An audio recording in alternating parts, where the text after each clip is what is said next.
Hello बच्चों, biology online classes में मैं पंकज विश्वकर्मा आपका बहुत बहुत स्वागत करता हूं। बच्चों, ये वीडियो साइटोलॉजी का एक इम्पॉर्टेंट वीडियो साबित होने वाला है, क्योंकि इस वीडियो के माध्यम से हम लोग एक बेहद ही इम्पॉर्टेंट टॉपिक को क्लियर करेंगे जिसका नाम है न्यूक्लिक एसिड। याद रखिएगा, 9 से लेकर के 12 तक ये तो इम्पोर्टेंट है ही।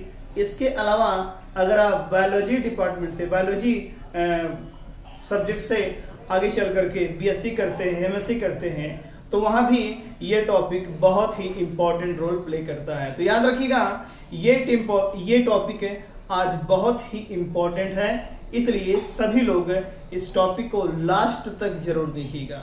याद रखिएगा, इस टॉपिक के मान के चलिए 3 वीडियोस जरूर बनेंगे, तो तीनों वीडियोस को आप अंत तक जरूर देखेंगे। तो चलिए स्टार्ट करते हैं हमारा आज का टॉपिक न्यूक्लिक एसिड, जो कि कक्षा 9 और कक्षा 11 के साथ साथ 10 और 12 के लिए भी इम्पोर्टेंट है। यानी कि किसी भी क्लास के स्टूडेंट्स अगर वो बायोलॉजी के हैं तो किसी भी क्लास के स्टूडेंट्स इस वीडियो को देखेंगे जरूर।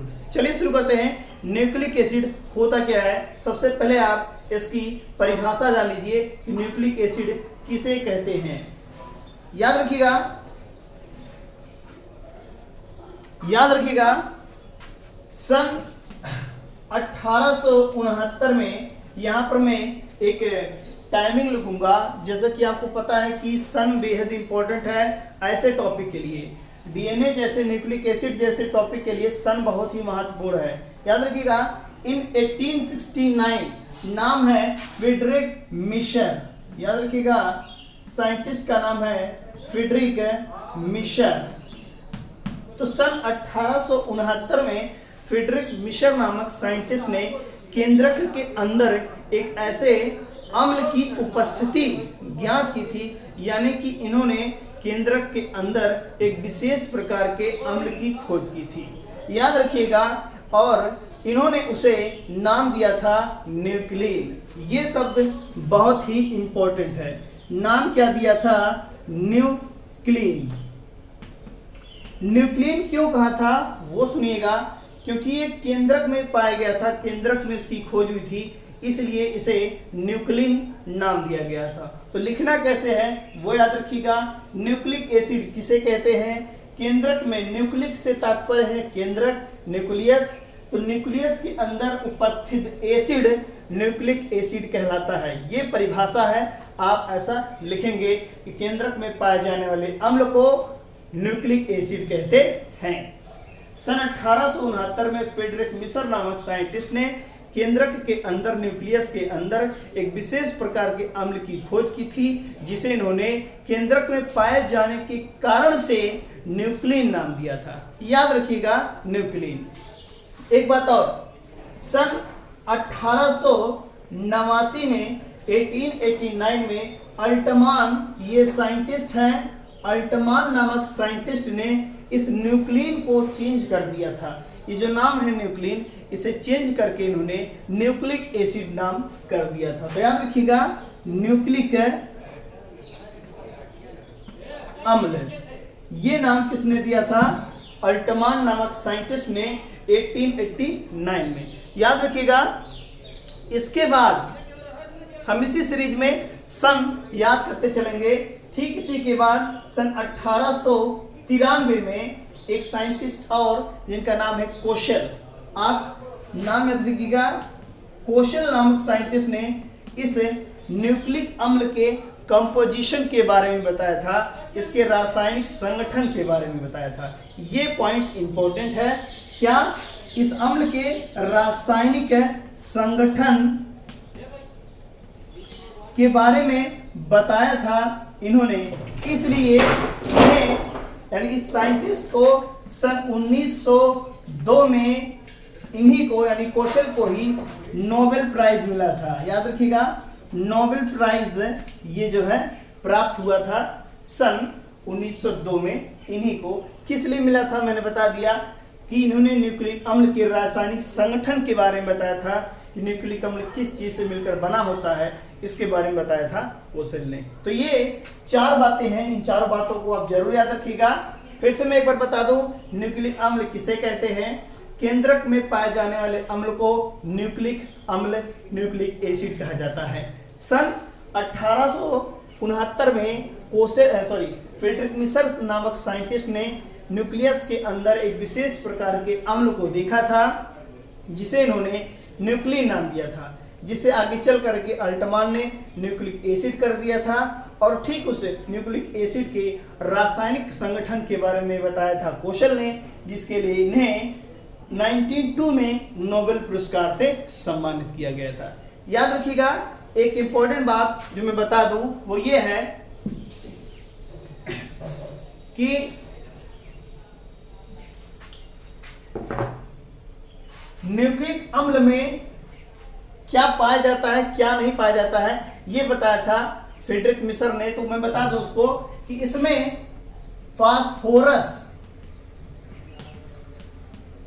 पाया जाता है, लेकिन इसमें सल्फर नहीं पाया जाता है। सो याद रखिएगा, ये इंपॉर्टेंट पॉइंट है। फ्रेडरिक मिशर ने बताया था कि न्यूक्लिक एसिड में फास्फोरस प्रेजेंट होता है, पाया जाता है, लेकिन सल्फर नहीं पाया जाता है। याद रखिएगा। एक बताओ, ठीक इसी का उल्टा अगर हम प्रोटीन की बात करते हैं, तो प्रोटीन में ये चीज नहीं पाई जाती है, लेकिन ये चीज पाया जाता है। तो ठीक उसी का उल्टा, न्यूक्लिक एसिड में फास्फोरस तो होता है, लेकिन सल्फर नहीं होता है। बट प्रोटीन में फास्फोरस नहीं होता है, सल्फर होता है। ये जानकारी के लिए मैं बता दूं। आगे चलते हैं, न्यूक्लिक एसिड के प्रकार। तो हमारा नेक्स्ट हेडिंग बनेगा न्यूक्लिक एसिड के प्रकार।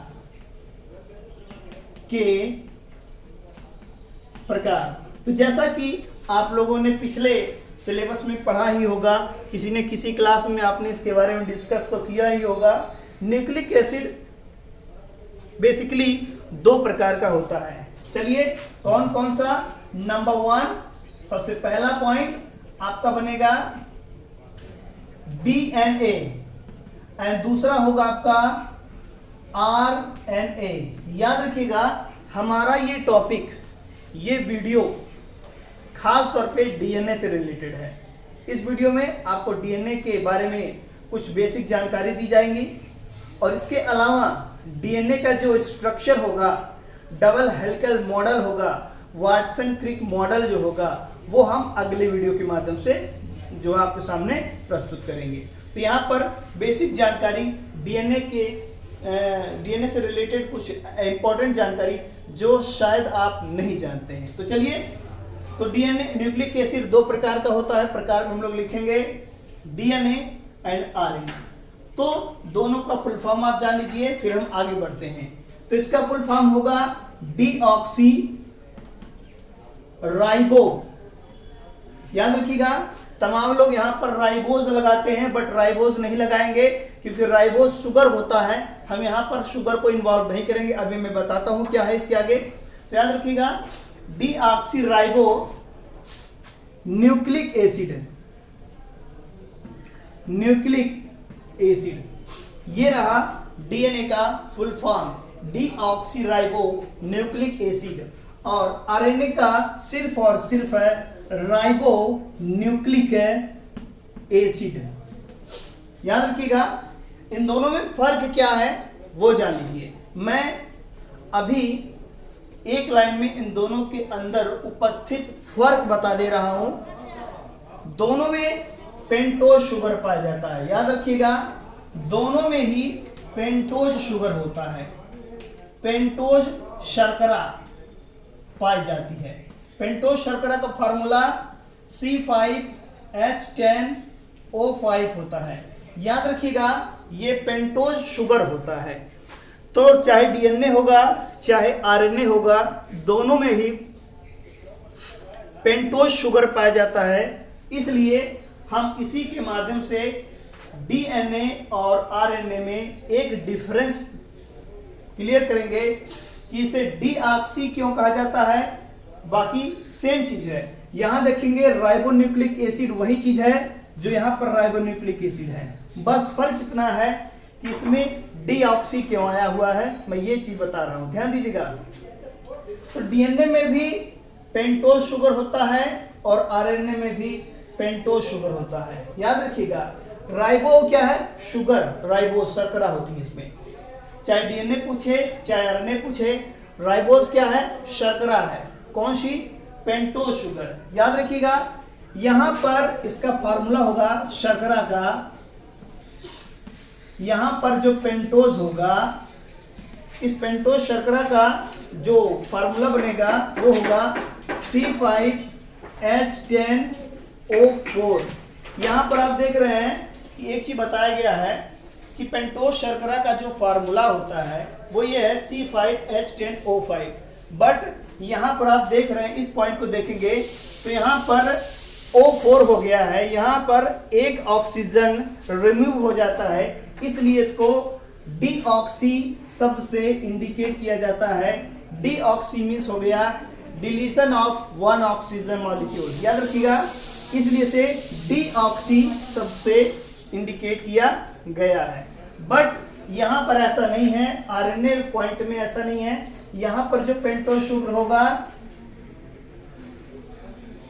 यहां पर जो पेंटोज शुगर होगा उसका फार्मूला सेम टू सेम वही रहेगा, C5H10O5। यहां पर यही चीज रहेगा, बट यहां डिफरेंस है। याद रखिएगा, डीऑक्सी क्यों कहा गया है? मैंने बताया क्योंकि यहां पर पेंटोज शुगर के ऑक्सीजन में से एक ऑक्सीजन मॉलिक्यूल रिमूव हो जाता है, डिलीट हो जाता है, इसलिए इसको डीऑक्सी कहा जाता है। बट आरएनए में यहां पर C5H10O5 ही रहता है। चलिए, तो ये डिफरेंस आप जान गए कि डीएनए को डीऑक्सी क्यों कहते हैं और आरएनए को आरएनए क्यों कहा जाता है। तो चलिए हम लोग आगे पढ़ते हैं डीएनए के बारे में। हमारा पहला हेडिंग बनेगा डीएनए। डीएनए हमारा पहला हेडिंग बना हुआ है डीऑक्सीराइबोन्यूक्लिक एसिड। चलिए, तो सबसे पहले आप ये हेडिंग बना लेंगे। हेडिंग बनाने के बाद हमें क्या लिखना है वो ध्यान दीजिएगा। डीएनए क्या है? यह एक प्रकार का आनुवंशिक पदार्थ है। पहली बात, पहली डेफिनेशन, पहली परिभाषा यही बनेगी कि डीएनए एक प्रकार का आनुवंशिक पदार्थ है। दूसरी परिभाषा बनेगी कि यह एक प्रकार का न्यूक्लिक अम्ल है। तो आप दोनों डेफिनेशन लिख सकते हैं, दोनों परिभाषा लिख सकते हैं, चाहे जो लिखिए या फिर अथवा करके लिखिए। क्या लिखेंगे कि डीएनए, हेडिंग बनाने के बाद परिभाषा लिखेंगे, डीएनए एक प्रकार का आनुवंशिक पदार्थ है जो आनुवंशिक लक्षणों का वहन करता है, अथवा यह एक प्रकार का न्यूक्लिक अम्ल होता है। इतना लिखने के बाद आप लिखेंगे कि इसकी खोज, देखिए खोज की जहां तक बात करते हैं तो खोज में तमाम कंफ्यूजन्स हैं। लोगों को लो लेवल से लेकर के हाई लेवल तक तमाम कंफ्यूजन्स होते हैं, बट एक कंफ्यूजन मैं क्लियर कर दे रहा हूं।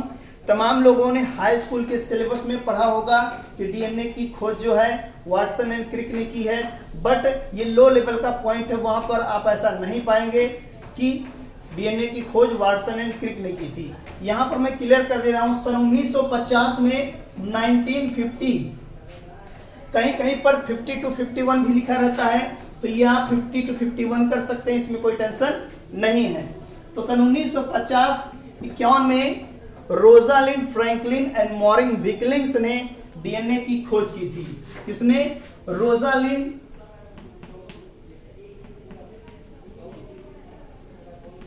फ्रैंकलिन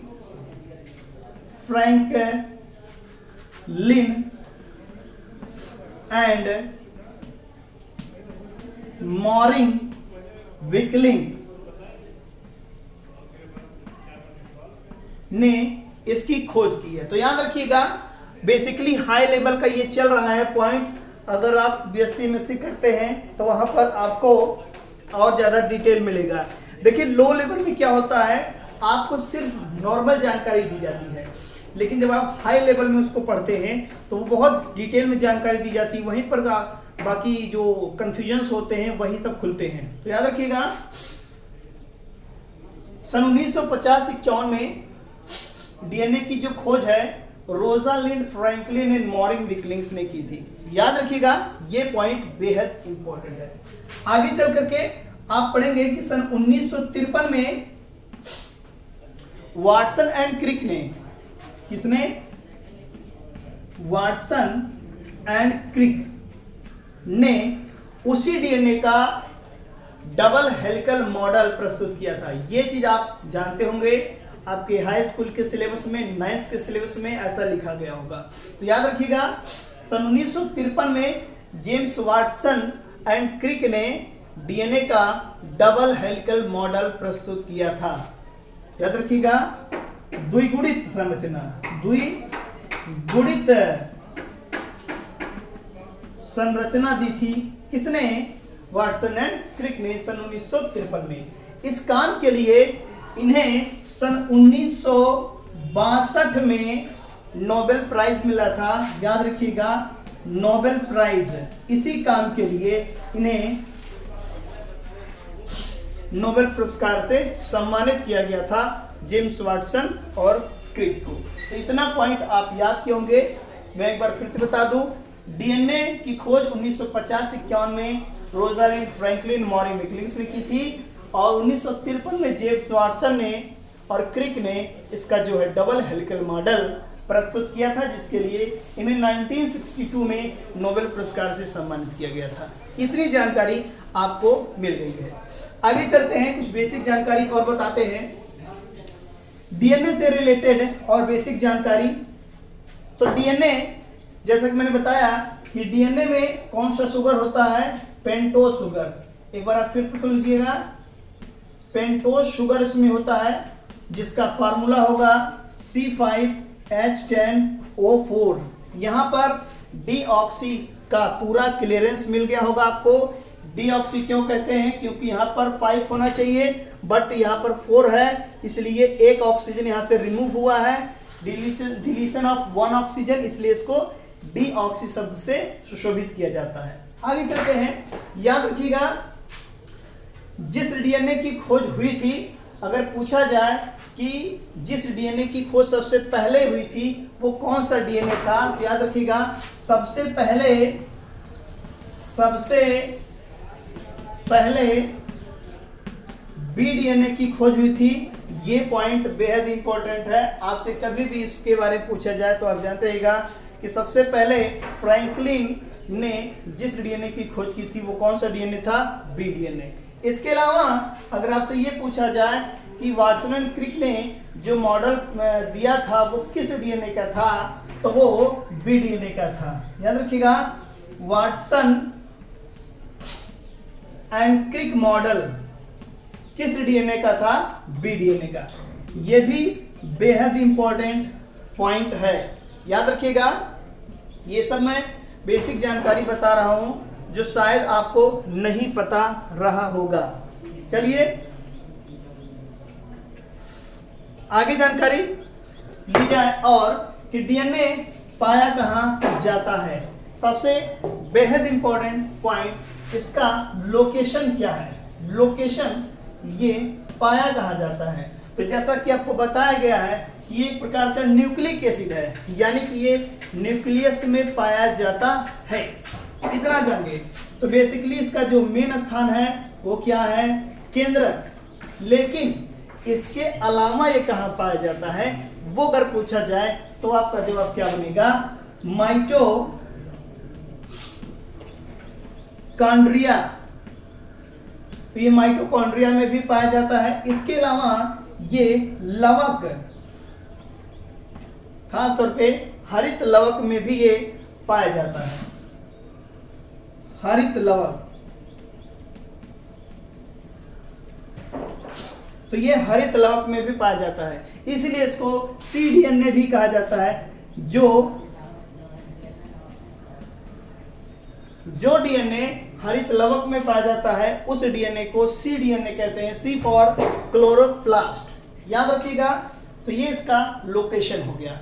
मैंने बताया कि अभी तक हम लोगों ने डिस्कवरी पढ़ा है, खोज पढ़ा है, डीएनए का परिभाषा इसकी हो गई है। डीएनए आनुवंशिक पदार्थ है या इसके अलावा एक प्रकार का न्यूक्लिक एसिड होता है। डीऑक्सी का मतलब क्या मैंने बता दिया, पेंटोज शुगर पाया जाता है, ये भी आप जान गए। तमाम जानकारियां क्लियर हो गई हैं। अब हम लोग देखते हैं कि डीएनए के प्रकार कौन कौन से हैं। ध्यान दीजिएगा, डीएनए के प्रकार।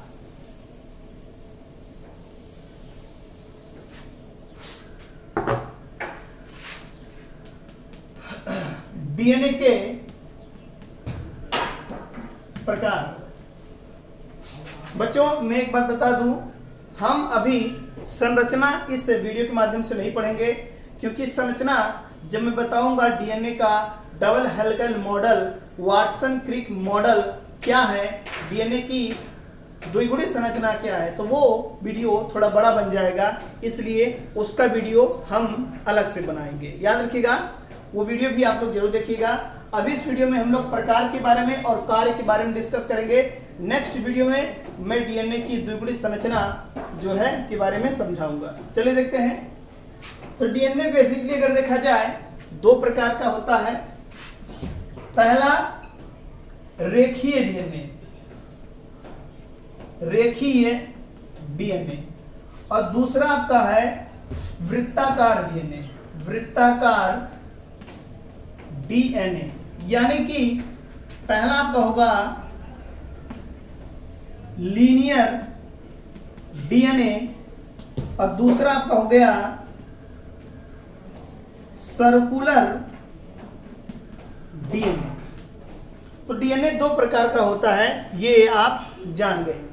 चलिए देखते हैं कौन कौन सा डीएनए, लीनियर क्या होगा और सर्कुलर क्या होता है इसके बारे में। अगर कोई डीएनए, याद रखिएगा, अगर कोई डीएनए इस टाइप से पाया जाए, इस टाइप से, बेसिकली अगर देखा जाए अगर इस टाइप से डीएनए पाया जा रहा है तो वो आपका लीनियर डीएनए कहलाता है। आप जानते रहिएगा, लीनियर डीएनए माने ये जो डीएनए होता है इसे हम लीनियर डीएनए कहते हैं, रेखीय डीएनए कहते हैं। बट अगर डीएनए ऐसा गुंचा हुआ है, इस फॉर्म में प्रेजेंट होता है, तब उसे हम सर्कुलर डीएनए कहते हैं। याद रखिएगा एक पॉइंट और, जैसे मैंने बताया कि अगर इस टाइप का डीएनए प्रेजेंट होगा तो उसे हम लीनियर डीएनए कहते हैं, और अगर डीएनए उलझा हुआ ऐसे होता है देन उसे हम सर्कुलर डीएनए कहते हैं। अगर प्रोकैरियोटिक सेल है, लोकेशन नंबर जान लीजिए कि कौन सा डीएनए कहां पाया जाता है। अगर प्रोकैरियोटिक सेल है तो उस सेल में आपको मिलेगा कौन सा डीएनए, सर्कुलर डीएनए। याद रखिएगा उसमें आपको सर्कुलर डीएनए मिलेगा। तो प्रोकैरियोटिक सेल के अंदर सर्कुलर डीएनए पाया जाता है, लेकिन अगर यूकैरियोटिक सेल है,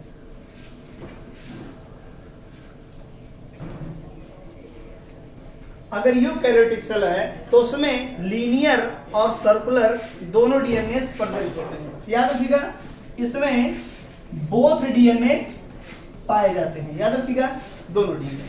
तो जैसा कि आप डीएनए के बारे में जान गए, डीएनए के प्रकार दो प्रकार का, एक आपका लीनियर और एक आपका सर्कुलर। बेसिकली मैं दूसरे आधार पर बताता हूं, ये तो नॉर्मली था, इसके अलावा डीएनए के और कौन कौन से प्रकार हो सकते हैं वो जानते हैं। तो धागे के अनुसार, याद रखिएगा धागे के अनुसार डीएनए के प्रकार दो प्रकार के, एक आपका एसएस डीएनए और दूसरा आपका डीएस डीएनए। इन दोनों में क्या अंतर है वो जानते रहिएगा। एसएस माने होता है सिंगल स्टैंडर्ड, यानी कि सिंगल स्टैंडर्ड अर्थात एक धागा। याद रखिएगा अगर डीएनए में एक ही धागा है किसी डीएनए में तो उसे हम सिंगल स्टैंडर्ड डीएनए कहते हैं। मैं बता रहा हूं भी क्या डिफरेंस है। डीएस माने होता है double standard, double standard DNA. Double standard DNA और सिंगल स्टैंडर्ड डीएनए में क्या अंतर है वो जान लीजिए। ये जो डीएनए आप देख रहे हैं, ये वाला डीएनए, इस प्रकार के डीएनए को हम डीएस डीएनए कहते हैं, डबल स्टैंडर्ड डीएनए कहते हैं, जिसमें 2 धागा होता है। लेकिन अगर किसी डीएनए में एक ही धागा है तो वो एसएस डीएनए कहलाता है। अब ये कैसे हो सकता है वो जान लीजिए। जब डीएनए के दोनों धागों को हम अलग करते हैं, अलग करने के बाद वो दोनों अलग अलग धागे एसएस डीएनए कहलाते हैं। क्यों कहलाते हैं वो जान लीजिएगा। जब तक डीएनए के ऊपर थायमिन बेस रहता है, टी होता है, आपको पता होगा, अगर नहीं पता है तो हम लोग आगे जानेंगे। अगर दोनों धागों को हम अलग कर दें, इन डीएनए के दोनों धागों को हम अलग कर दें और उन दोनों धागों पर अगर अलग अलग धागों पर टी बेस होता है, थायमिन बेस होता है, तो तब तक वो डीएनए ही रहेगा। ये जो आप डीएनए देख रहे हैं, एक धागा, इस पर थायमिन बेस है, इसलिए इसको सिंगल स्टैंडर्ड डीएनए कहा गया है। अगर हम उस पर से टी हटा देते हैं तो वो डीएनए नहीं कहलाएगा बल्कि आरएनए हो जाएगा। इनके बारे में हम लोग आगे पढ़ेंगे, लेकिन अभी तक आप इतना ही जानते रहिएगा कि धागे के अनुसार डीएनए 2 प्रकार के होते हैं। एसएस माने सिंगल स्टैंडर्ड डीएनए और डीएस माने डबल स्टैंडर्ड। ये 2 धागे का डीएनए है, इसलिए इसको डबल स्टैंडर्ड कहा गया है, और ये सिंगल धागे का डीएनए है, इसलिए इसको सिंगल स्टैंडर्ड डीएनए कहा गया है। चलिए आगे हम लोग डीएनए के कार्य पढ़ते हैं। डीएनए के कार्य एक बात और मैं बता दूं जो कि बहुत इंपॉर्टेंट है, बेहद इंपॉर्टेंट जानकारी है, वो जान लीजिएगा। अगर आपसे कभी भी पूछा जाए कि डीएनए पर आवेश कैसा होता है, तो याद रखिएगा डीएनए पर निगेटिव आयन पाया जाता है। निगेटिव आयन है ये, निगेटिव आवेश। हमेशा याद रखिएगा कि डीएनए ऋण आवेशित होता है, निगेटिव चार्ज का होता है। एक बात ये आप जानते रहिएगा। बेसिकली इंपॉर्टेंट क्या है वो जानिए। हम एक ही शरीर में दूसरे जानवर के, दूसरे जीव के डीएनए को कैसे पहचानेंगे। हमारा जो डीएनए होगा हमारे शरीर में वो व्हाइट कलर का होता है, लेकिन अगर किसी दूसरे जीव का डीएनए हमारे अंदर डाल दिया जाए तो वो पर्पल कलर का डीएनए होता है। आगे चलकर आप रिकॉम्बिनेंट डीएनए पढ़ेंगे तो वो पर्पल कलर का होता है, ब्लू कलर का होता है। फिलहाल आइए बात करते हैं हम डीएनए के कार्य।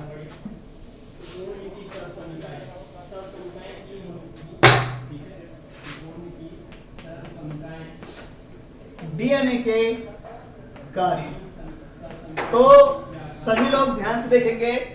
डीएनए के कार्य में छोटा सा पॉइंट है, चलिए जानते हैं। पहला काम, जैसा कि मैंने बताया कि डीएनए एक प्रकार का आनुवंशिक पदार्थ है। क्या है ये? आनुवंशिक पदार्थ है, और आनुवंशिक पदार्थ होने के कारण ये पैतृक लक्षणों की वंशागति करता है, यानी कि माता पिता के लक्षणों को उनकी संतानों में पहुंचाता है। तो ये इसका पहला काम है कि ये पैतृक लक्षणों की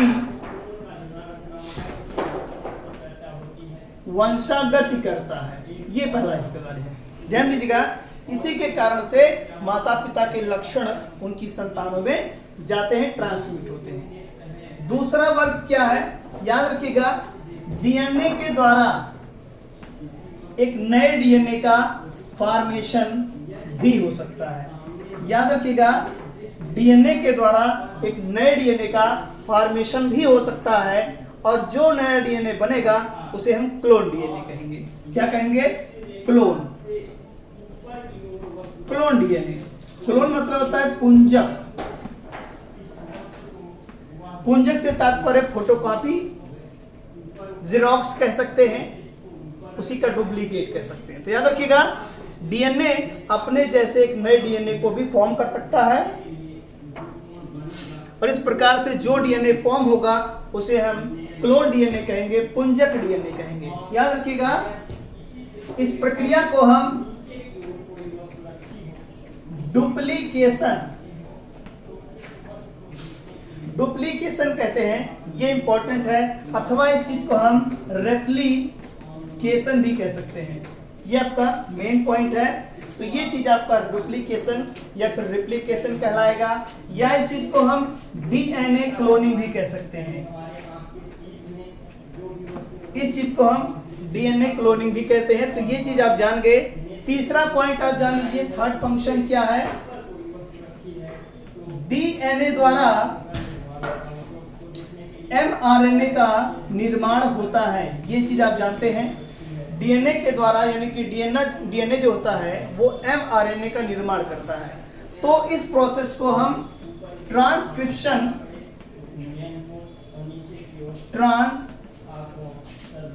कहते हैं। बेसिकली याद रखिएगा, इसे हम ट्रांसक्रिप्शन कहते हैं। हिंदी में प्रतिलिपिकरण कहा जाता है। प्रतिलिपिकरण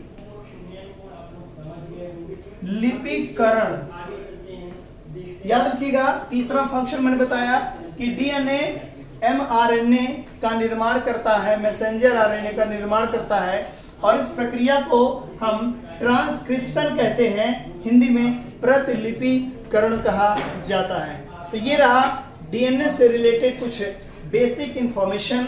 हम लोग डीएनए की द्विगुणित संरचना या Watson Crick model, double helical model को नेक्स्ट वीडियो के माध्यम से पढ़ेंगे। तो उस वीडियो को भी आप जरूर देखिएगा, क्योंकि वो आपके बोर्ड पेपर के एग्जाम्स में अवश्य पूछा जाता है। फिर मिलेंगे, तब तक के लिए नमस्कार।